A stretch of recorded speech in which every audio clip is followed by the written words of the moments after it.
Olá, alunos da terceira série, sejam bem-vindos a mais uma aula de língua portuguesa.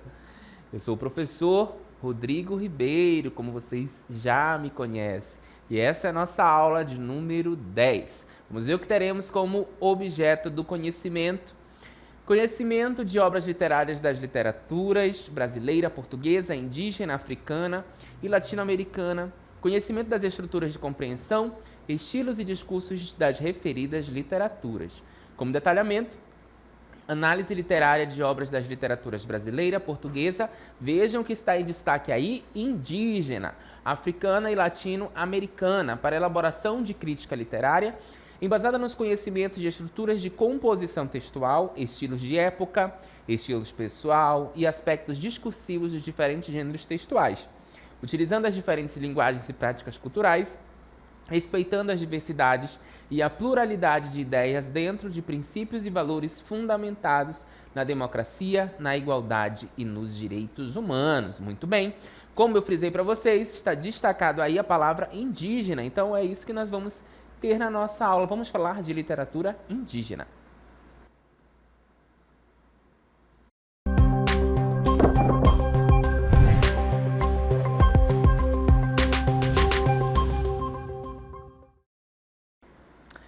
Muito bem, eu estou aqui nesse cenário, né, trazendo para vocês algumas palavras que vocês já devem ter ouvido por aí, já ter lido por aí, né?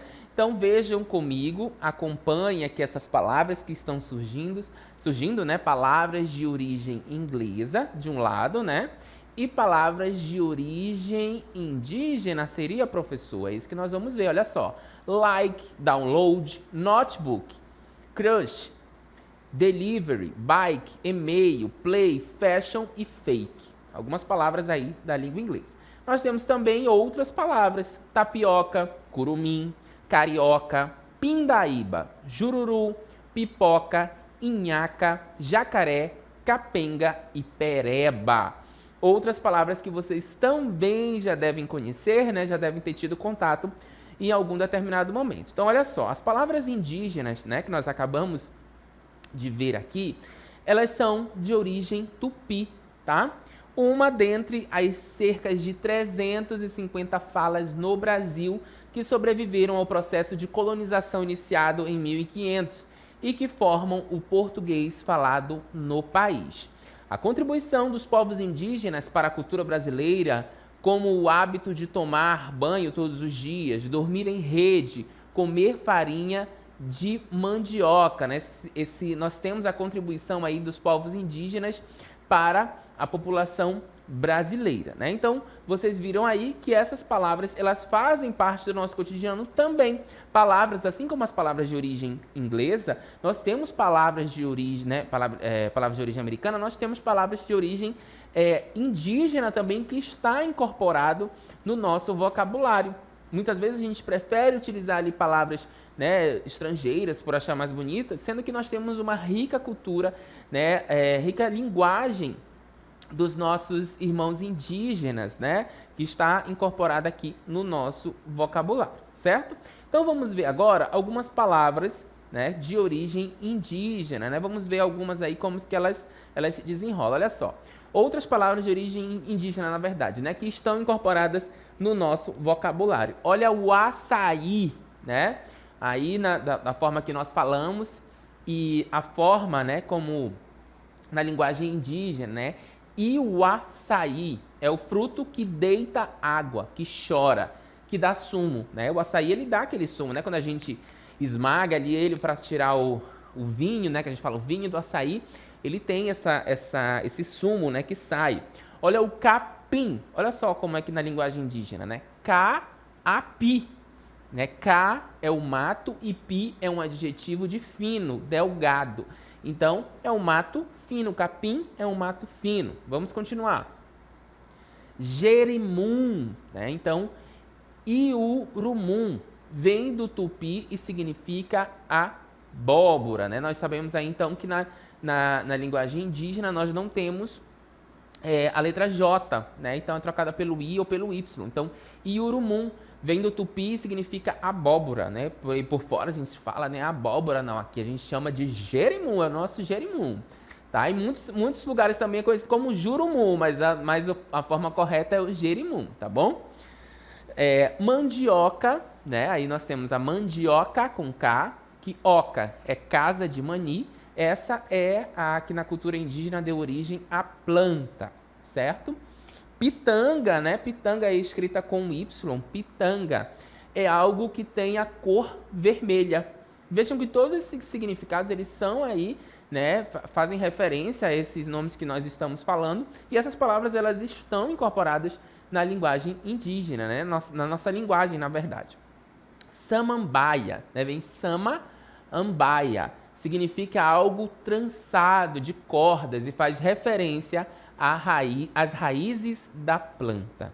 Certo, pessoal? Então, aí, essas são algumas palavras de origem indígena que estão incorporadas no nosso vocabulário, que muitas vezes a gente não se dá conta, né? Acha que por nós já falarmos comumente, né? Não dá tanta importância, mas são palavras de origem indígena que estão incorporadas no nosso vocabulário, tá? Por que, professor, que o senhor trouxe, então, essas palavras, né, de origem indígena para a nossa aula? Porque nós vamos falar de literatura indígena, isso mesmo, vamos conhecer aí alguns autores, algumas obras da literatura indígena, tá bom? Então, as primeiras incursões europeias na Amazônia, nos séculos 16 e 17, marcam não apenas o início do processo de conquista da região, mas também o surgimento de uma literatura de registro de inestimável valor documental. Continuando, o gênero predominante inicialmente foi a crônica, né, dentro da literatura indígena. Isso se explica pelo fato de que as expedições tinham obrigatoriamente um cronista responsável pelas anotações das ocorrências de viagens. Esses textos assentam as primeiras descrições das paisagens, dos animais, dos rios e dos habitantes. O olhar que inscreve essas imagens é mediatizado por uma subjetividade e forma de ver europeia cristã, né? Então a gente tinha ali as paisagens sendo descritas, mas de uma forma de um olhar do europeu, né? Do europeu cristão. Essa construção do imaginário amazônico tem na crônica de Frei Gaspar de Cavarral o descobrimento do rio de Orellana, um momento marcante. Escrito no século XVI, esse relato registra a presença das populações indígenas nas margens do rio Amazonas. Vamos dar uma olhadinha então aí como é que ele descreve? Olha só. Vendo o capitão que estavam em paz consigo, os senhores e gente da terra, satisfeitos com o bom tratamento, tomou posse da terra em nome da sua majestade. Aqui nos deram notícia das Amazonas e das riquezas que há mais abaixo.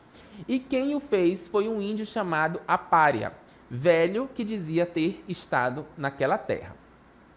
Um dia mais tarde saímos desta aldeia e caminhamos pelo nosso rio à vista de boas provações. Indo assim um domingo de manhã, numa divisão que o rio fazia, bifurcando-se, subiram os índios, ao ver-nos em 4 ou 5 canoas carregadas de muita comida. Na segunda metade do século XIX, o cientista Barbosa Rodrigues se estabeleceu em Manaus com a missão de estruturar e dirigir o Museu Botânico da capital amazonense. Além de suas tarefas administrativas, realizou um trabalho precioso de coleta de narrativas indígenas e histórias do lendário ribeirinho, enfeixadas no livro Poranduba Amazonense, um pequeno tesouro das gentes dos rios com suas memórias e tradições. Em 1980, aconteceu um fato importante e simbólico para a preservação do imaginário indígena na Amazônia. Em junho desse ano, veio à luz, antes que o mundo não existia, de Umusim Polancumu, Firmiano Arantes Lana e Tolaman Kenhiri, Luiz Gomes Lana, pai e filho, trabalharam para registrar e preservar a mitologia heróica dos índios dessanas.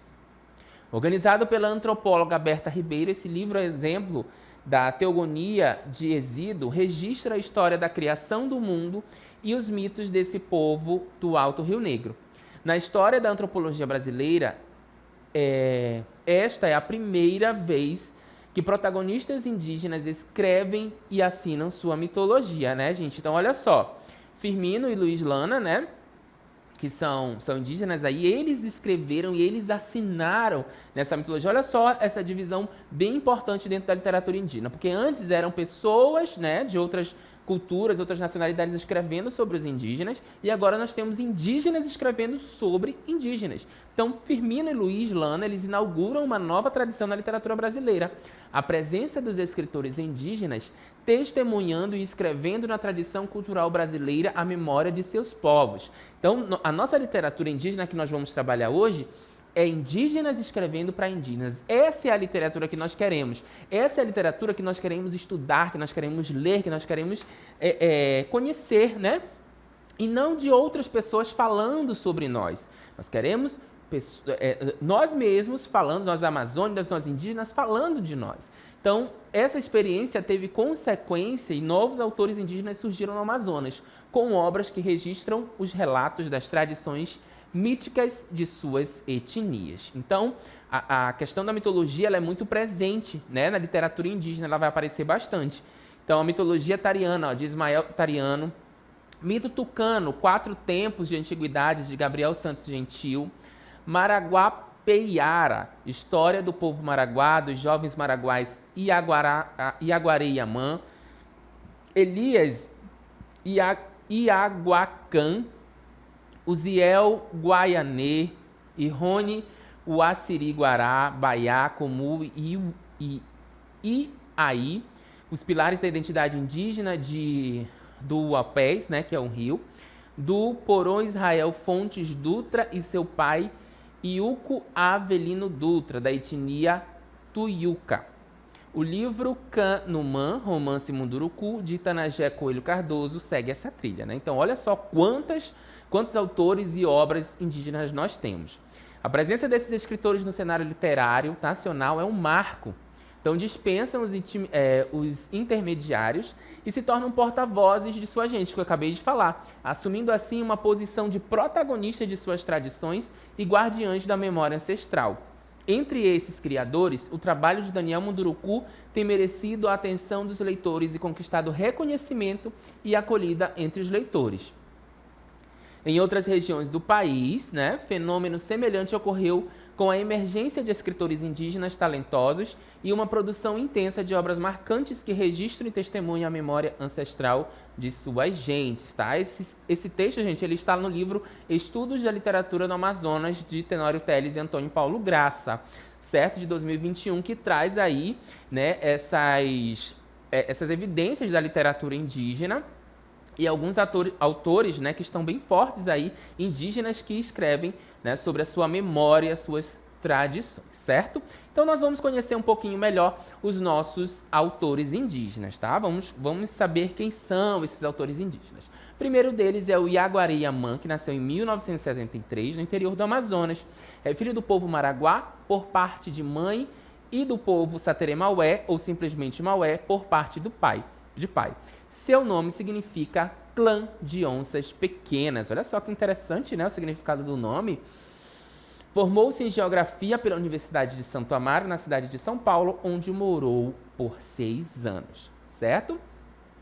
Além de contar histórias de seu povo em livros, Iaguaré também é ativista da causa indígena e luta pelo reconhecimento e pela proteção dos Maraguá, né? Então, nós temos aí uma ilustração de Iaguaré Yamã, certo? O nosso autor indígena. E nós vamos conhecer um pouquinho da obra do Iaguaré, né? Iaguaré, que vocês vão ver comigo. Prestem bastante atenção nesse texto. Vamos lá. A Gênese Maraguá e a origem do mundo. Iguaré e Yamã. Monangue fez Zaamping, o universo. Iguacape, o mundo, e os deixou sem habitantes. Apenas modelou Guacape, com as montanhas e as planícies, e o deixou assim. O Assiri, filho de Monangue, vendo que o pai tinha feito apenas a parte sólida do mundo, desceu para a terra e aqui criou todos os vegetais. O Assiri fez isso porque queria morar no mundo. Depois de fazer todas as florestas e os campos com parte de seus cabelos, ele pegou um galho de pau-d'arco e começou a riscar o chão. Onde ele ia riscando, ia brotando água. Essa água saía de Pinhanguape, um mar subterrâneo onde morava Anhangá, todo-poderoso senhor do mal, que não gostava de Monangue nem de seu filho. Por falha de Uassiri, algumas águas encantadas que faziam parte do aposento de Anhangá vieram à tona e deram origem ao lago encantado Uaruá. Esse lago pode estar em todo lugar. Ninguém sabe quando e onde o Uaruá irá surgir. Ele nunca fica 2 dias no mesmo local, e todos os que já foram até esse lago nunca mais voltaram. Desapareceram para sempre em suas águas escuras, nas quais flutuam a maldade e a força de Anhangá. Depois de criadas as florestas, o filho de Monangue pensou: não pode haver só vegetais, agora vou criar os animais. Então ele foi até o lago e encheu uma cuia com água. Nessa água ele foi misturando barro amarelo, enquanto dizia: saiam daqui os animais quadrúpedes e de caça. Logo apareceram a anta, o macaco, a cutia, a capivara, o veado e a paca, que saíram correndo e foram habitar a parte enxuta da floresta. Uassiri então encheu mais uma cuia com água. Dessa vez ele misturou com barro vermelho, dizendo: saiam daqui as espécies de animais que habitarão os charcos e igapós. Assim apareceram o jacaré, o sapo e a cobra. Uassiri então encheu outra cuia com água, a qual misturou barro preto. Dessa mistura nasceram os peixes que foram habitar os lagos e os rios. Uassiri foi então até o meio da floresta, fez um fogo com casca de saracura-mirá, apanhou com as mãos pedacinhos de nuvens e jogou no fogo, ordenando: saiam daqui aves pretas, brancas e coloridas para embelezar o céu. No mesmo instante, pássaros de todos os tipos e cores saíram voando do meio do fogo. Só que, quando a galinha, a saracura e a siriema quiseram levantar voo, Uassiri as impediu com as mãos e elas saíram correndo para o meio do mato. Assim, Uassiri criou os animais e a cada um deu uma serventia na natureza. E a alguns deu a sua bênção para lhe servirem de alimento. Daí em diante, então seus alimentos foram o veado, os peixes e a macucaua. Depois disso, Uassiri quis descansar. Fez uma casa de folhas de caranã, amarrou sua rede e dormiu por muitos anos. Uassiri acordou descansado e viu que tinha feito tudo conforme o pai tinha pensado. Passou a viver no meio dos animais, mas ainda não estava satisfeito.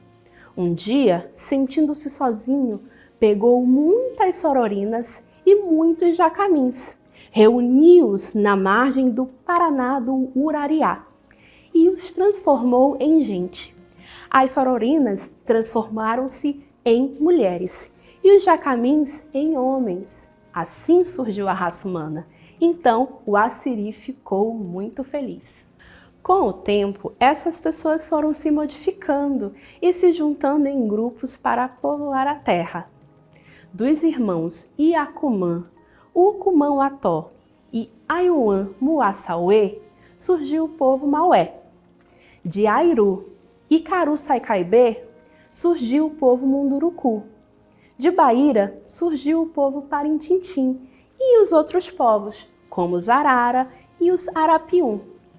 Muita gente saiu pelo mundo para morar em lugares longínquos, como os Caraiuá, os brancos, e os Tapaionã, os negros.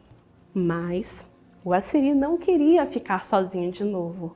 Juntou-se com uma moça muito bonita que tinha acabado de surgir. Levou-a para casa, cobriu-a de pinturas e a desposou. Dessa união nasceram Emezequê, Tuazepe, Gulapeque e Mazoape. Foram esses os ancestrais do povo Maraguá, e deles descendem seus 4 clãs maiores. Muito bem, vimos aí então, né, a narração de um texto, né, de autoria do Iaguaré, que vai tratar o surgimento da raça humana e as etnias indígenas, né, que nós temos. Nós vamos analisar, eu pedi para vocês observarem, nós vamos ver alguns pontos então sobre esse texto, olha só. Quem é o autor do texto? Né? Em que lugar a história se passa? Que personagens surgem na narrativa? Então, categorize os personagens em humanos, animais, vegetais, divinos e híbridos. E qual tempo se passa a história, né? Pedi que vocês analisassem comigo. Então, vamos lá comentar um pouquinho sobre esse conto. Olha só, o conto ele vai se localizar no Amazonas, né? Dando exemplos aí de representantes da fauna e flora locais que o autor faz referência. A palavra Maraguá é a junção das palavras Mara, né, Tacape, e Guá, gente, na mesma língua em que o nome significa, então, clã das onças pequenas, tá?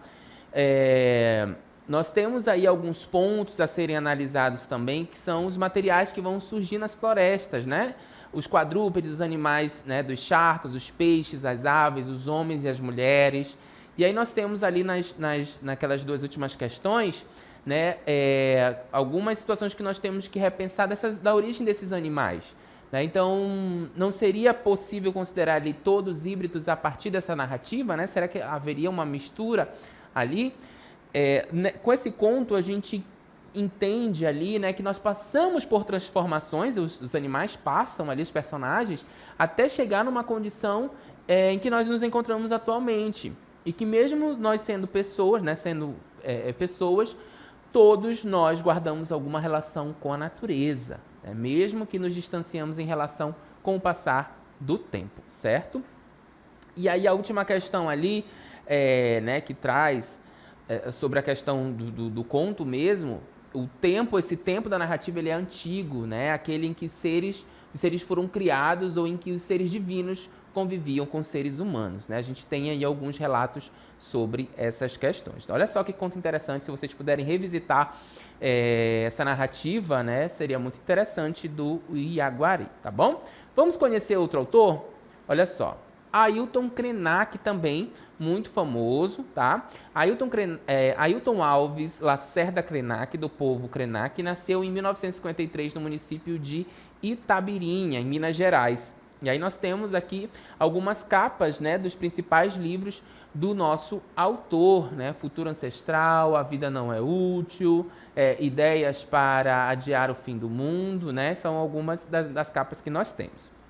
Vamos lá.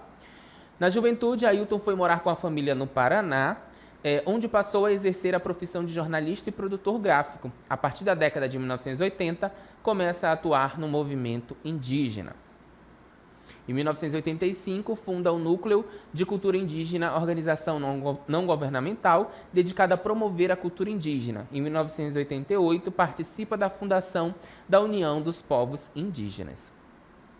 No ano seguinte, participou da Aliança dos Povos da Floresta, movimento que visava a criação de reservas naturais da Amazônia. Olha só a importante, né, missão que o Ailton Krenak tem aí, né, enquanto autor indígena para a nossa sociedade. Outro autor que nós vamos ver é o Daniel Munduruku. Daniel tem 56 anos, é escritor, professor e psicólogo. Ele é autor de 52 obras, a maioria lista como literatura infanto-juvenil. Engajado no movimento indígena, ele é diretor-presidente do Instituto UCA, Casa dos Saberes Ancestrais, e membro da Academia de Letras de Lorena. Olha só. Por obras como O Banquete dos Deuses, conversa sobre a origem e a cultura brasileira e contos indígenas brasileiros, Daniel recebeu a Comenda de Mérito Cultural por 2 vezes, além do Prêmio Jabuti da Academia Brasileira de Letras. Então nós estamos falando de autores renomados, autores indígenas renomados que conquistaram prêmios, né, com as suas obras, com as suas escritas. Vejam a importância e a contribuição que esses autores têm para a nossa região, para a sociedade, para a literatura, né, brasileira. Nós vimos então aí e o Yaguaré, nós vimos o Ailton Krenak, Daniel Munduruku, e nós temos também autoras, né, muito bem, a Eliane Potiguara, né, uma mulher forte aí. Eliane tem 69 anos, é professora, empreendedora e escritora indígena brasileira. Isso mesmo, é uma escritora indígena brasileira. Ela fundou a rede Grumim de mulheres indígenas e foi uma das 52 brasileiras indicadas ao prêmio 1000 Mulheres para o Prêmio Nobel da Paz.